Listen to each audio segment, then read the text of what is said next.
তুই কত বড় সুফি হয়েছিস রে পাগলা, যে তুই এখন কাওয়ালির নামে, নবী প্রেমের নামে, ইশকে রাসূলের নামে, মিলাদে নবীর নামে বিভিন্ন নাম দিয়ে, ঢোল নিয়ে, তবলা নিয়ে, বাদ্যযন্ত্র নিয়ে, বিভিন্ন হারমোনিয়াম এবং বিভিন্ন ধরনের এই সমস্ত জিনিসপাতি নিয়ে এবার তুই চেতনার গান গাচ্ছিস, আল্লাহর কথা নবীর কথা সুরে সুরে বলছিস, সঙ্গে বাদ্যযন্ত্র মিশ্রিত করা হচ্ছে।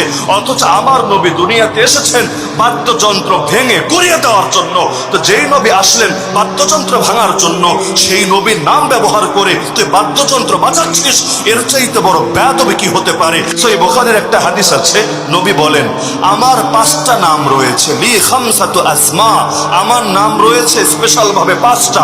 1 নম্বর নাম আনা মুহাম্মদ, আমার নাম মুহাম্মদ। 2 নম্বর আনা আহমদ, 3 নম্বর আনাল মাহি, 4 নম্বর আনাল হাশির। এগুলোর ব্যাখ্যা আমি যাচ্ছি না, যেহেতু লম্বা সময় লাগবে। 5 নম্বর নাম নবী বলছেন ওয়া আনাল আকিব, আকিব